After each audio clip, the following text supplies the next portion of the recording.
Good evening. Behind me is a seemingly ordinary door. But behind that door is, well, why don't I show you instead of tell you?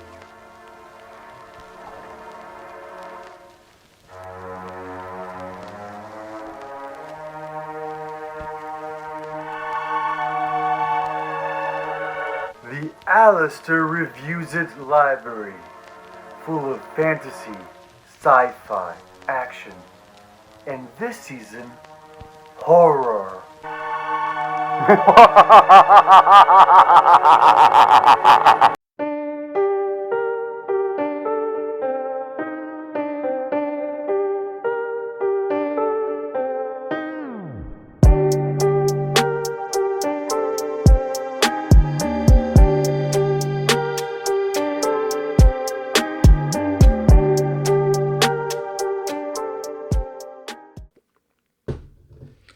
Hello, gentle viewers, and welcome to another spooky episode of Alistair Reviews It.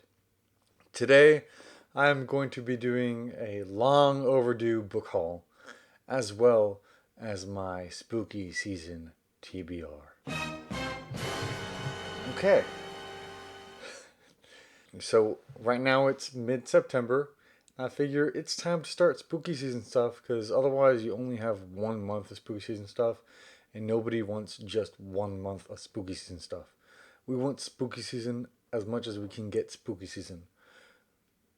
But I'm gonna actually do my book haul first and then follow up with my spooky season TBR picks.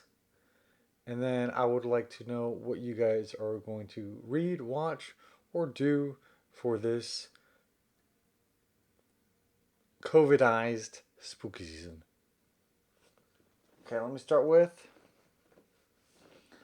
I'm actually going to pull all 3 of them out. But... The 5th Season by N.K. Jemisin. So I've read the first books. I'm trying to read the 3rd book, but the second book left off on a cliffhanger, and I think something horrible is going to be happening to my beloved character, one of my beloved characters in this, and I don't want that to happen, so I've been very, very emotional about starting this next one. Every time I pick it up, I'm like, no! I have to, and then I put it down again. This is such a great series. This is such a great fantasy series. It's super original. It takes place in this world where there is a 5th season that comes every so often, and that 5th season is basically, think of like the dinosaurs getting totally demolished. It's that bad. And in this world, there are people who can control some sort of like seismic activities, and those people are persecuted and feared for their abilities, and also taken advantage of. And you kind of see that through the lenses of the characters in this book, and it's beautiful. Next is, I picked up Angel. I don't even know this book. It's Angel Image by Mel Autumn. It's an official novel from the Angel television series. And if you know me, you know that I am a Buffy and Angel super fan. So I saw this at Goodwill and I was like, yes, I gotta have it.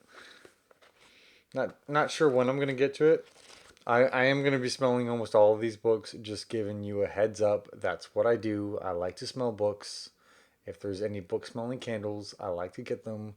That's the smell that I like to smell. And it smells good. A little musty, but good must. Yeah, so gotta have it. It's Angel. And Gun. It's an Angel and Gun story. So that's Gun. And that's Angel. Then I got Beartown by Frederick Bachman. So I have the Kindle version, but I picked up this one from Goodwill because I already actually have The Man Called Ove up there, but I don't have I don't have Beartown, which is my favorite one of his books, which is weird, and I needed it. So this was a great find for me. It's gonna stack up high. Next, I have Fate of the Fallen by Kel Cade. So I've heard of this I've heard that this book, and I think subsequent series, is very traditional fantasy, draws from very traditional fantasy archetypes, but kind of twists it on its head and makes it kind of a comedy or kind of a. I think that this is a fantasy book that has a lot of comedy or like makes fun of itself a lot from what people tell me. So that was one of my book of the month picks, and I'm very excited to start it at some point. It's not on my spooky season TBR. None of these are on my spooky season TBR. So I joined Book Talk on TikTok, and Book Talk on TikTok is full of Sarah J. Maas stands who always rave about this book, and I gave in. There was a little bit of a sale, and I was like, why not? Why not just give it? Girl, don't do it. It's not worth it. I'm not gonna do it, girl. I was just thinking about it. I'm not gonna do it. I did it. Plus, it's gorgeous. Honestly, this book is gorgeous. I'm not going to say that I don't love gorgeous books because I love gorgeous books. I love them. And I've seen it everywhere. I've heard people who love things that I love also liking the series. And then I will say that Throne of Glass, I read the first book. I really didn't like it. I gave it a 1 star. But now I've found out that she actually wrote that book when she was 15. So for being 15, bravo. That was a good book for a 15-year-old to write. And I'm hoping that this one I actually love. So I think I'm going into it with better expectations than I went into Throne of Glass. So we'll see. I'm actually going to be buddy reading this. So that should be fun. Next, I have two books. Well, yeah, two books that I've actually read. First is Getting the Ninth. My review will be coming out very soon. Love this book. So far, my favorite read of 2020. And I was delightfully surprised to find out that as soon as I finished this book had just come out. Look at that gorgeous cover. Harrow the Ninth. Loved it. I thought it was a spectacular sequel. It was not the sequel we expected, but it's the sequel that we needed. It was such a good follow-up. I loved it. Oh, I love these books. Such good books. If you take anything from this video, is you should probably read these books. I don't know. Maybe. Maybe? Yeah. Let's do it. Do it. Next, I have Infinity Sun by Adam Silvera. I'm actually buddy reading this with Ian Carlos from Slayerfest 98, the podcast. So I'm halfway through it now. I will let you guys know what I think later. It's I have like a weird relationship with Adam Silvera books where either I don't like them at all or I really really really love them. So I'm hoping that this one I will end up really liking. Hoping. Next book is actually a book I am currently reading because it's by I would say one of my favorite authors. It was one of the authors that continued to spark my interest in reading when I was a young teenager with his debut book Aragon. And now he has continued his authorship with To Sleep in a Sea of Stars. Look at this gorgeous cover. And I would say I'm so excited to read it, but I'm honestly reading it and right now, and I'm probably like 30, 30% through this book. I'm probably going to finish it tonight. My husband doesn't know, but I'm probably going to be up all night reading this book. And I am excited. It's one of those books that it is very hard to put down. And I've been longing for a book that I cannot let go of. And plus, look at how gorgeous this looks. Look at that blue. So far, I am very much liking it. I am very much liking it so far. I will be reviewing this one, hopefully within the next couple of weeks. Stay tuned. The Ballad of Songbirds and Snakes. So most people are. I already put out a review for this. Most people already saw that I have it, but I haven't hauled it. So I'm gonna haul it. I really like this one. It's my favorite entry into the Hunger Games series now, I guess. And I thought that it was a very good way to go for Suzanne Collins. I can tell that she has had a lot of growth as an author. I really liked that she was able to really delve into this character and how he became who he became. And I can understand why people were disappointed by this entry because it wasn't like the other books. But I, as somebody who isn't a super fan of the Hunger Games, really appreciated it. I really liked it a lot, actually. I think I give it either 4 or 5 stars. It was good. And then I've got I Darken by Kirsten White. This is a retelling of Vladimir the Impaler, with Vladimir the Impaler, I believe, being a woman in this book. This book came out years ago, I think, but it's I've heard it raved about on all sides of BookTube. Both people who love high fantasy, low fantasy, YA, adults, all seem to really enjoy this book. And I've actually read both Slayer and Chosen, her Buffy duologies, and I really like both of them. I actually, I really like both of them. I actually did a Patreon interview with her for the Slayer Fest podcast, and I really wanted to pick this one up. And I'm hoping that it's as good as everybody's saying. I'm very excited to get into this. I'm not sure if it's a considered to be a historical fiction or a fantasy. Most people seem to be. It looks like it's shelved under fantasy, but I don't know where the fantasy elements come into it. So I'm excited to see that. Let's do it. Next is the co- the Color Purple by Alice Walker. This edition is actually very hard to find. I bid for it on eBay. I'm almost completely done with this book. Let me know if you want me to do a review for it or recap. If I don't do an actual BookTube review, I'll probably do a review on Goodreads. Next, I have Fireborn. Really, the most that I know about this is that it's about dragon riders. It's a YA fantasy book, and I believe that it's a male and female protagonist that are competing to be dragon riders or to be in a faction or of some sorts.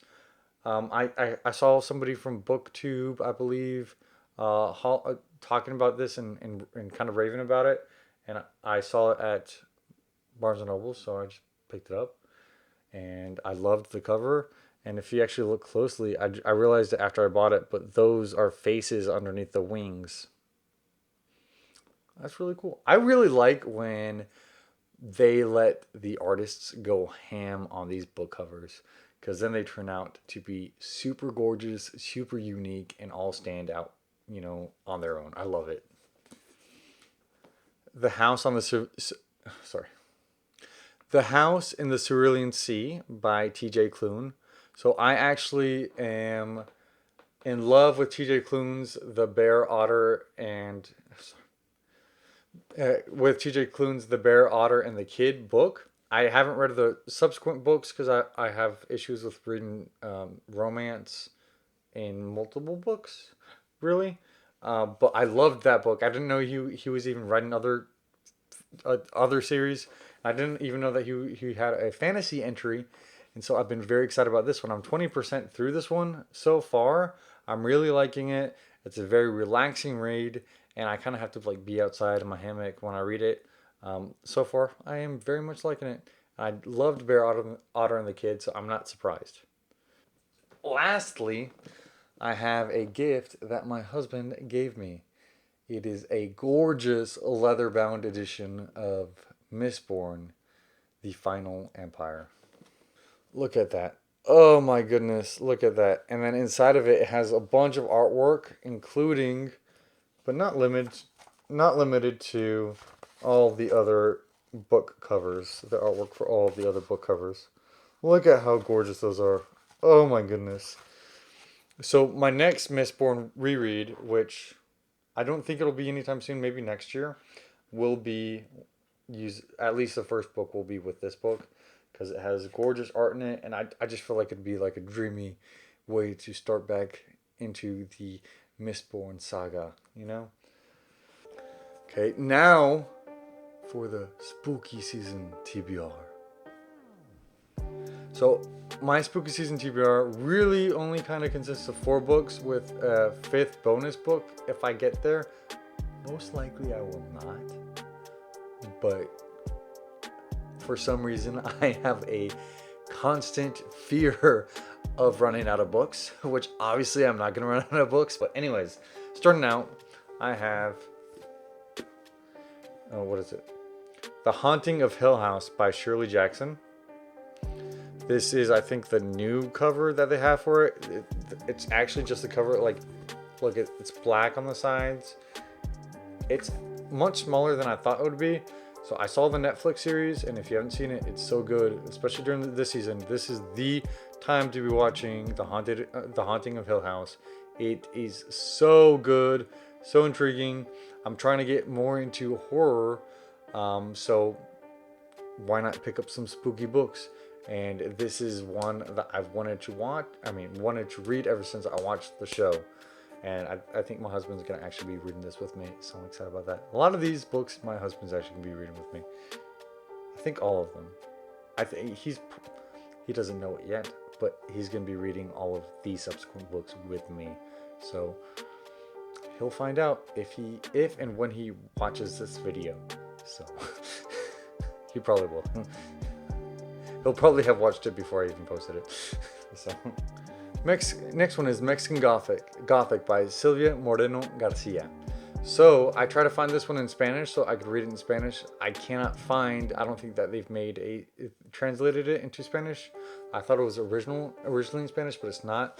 But basically it's about a woman called Noemi who goes to visit her cousin who married an Englishman in the Mexican countryside to see what's going on because she got a very suspicious letter. Dun dun dun. Leche con pan. Para pa pan. A ver cómo me va a gustar.